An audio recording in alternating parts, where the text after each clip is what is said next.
સુરતમાં નકલી ફેક્ટરી મળવાની પરંપરા યથાવત જોવા મળી રહી છે, જેમાં નકલી ચીજવસ્તુઓ બનાવતી ફેક્ટરી ઝડપાઈ છે.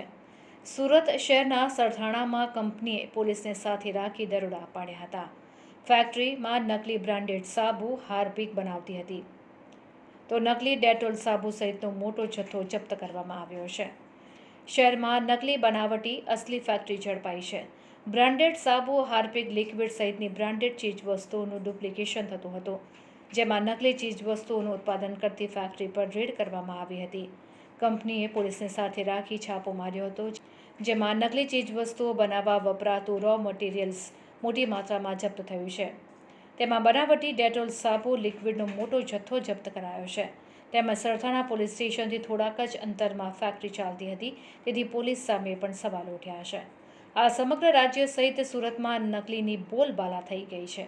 લોકો પણ સસ્તું જોઈને અસલી છે કે નકલીની જાણકારી વગર ખરીદવા માટે પડાપડી કરી રહ્યા છે, જેનો લાભ સીધો ભેજાબાજો ઉઠાવી રહ્યા છે.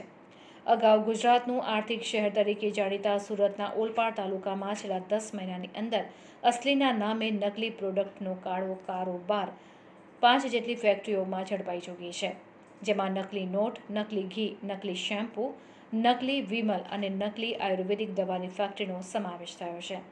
આ 5 ફેક્ટરીમાંથી કુલ 1 કરોડથી વધુનો મુદ્દામાલ જપ્ત કરાયો હતો. ત્યારે રાજ્યમાં વધી ગયેલ નકલી વેપલાને લઈને સરકારને સંબંધિત વિભાગની એજન્સીઓ કડક હાથે કામ લે તે હવે સમયની માંગ છે. રિપોર્ટર સુનિલ ગાંજાવાલા, સુરત.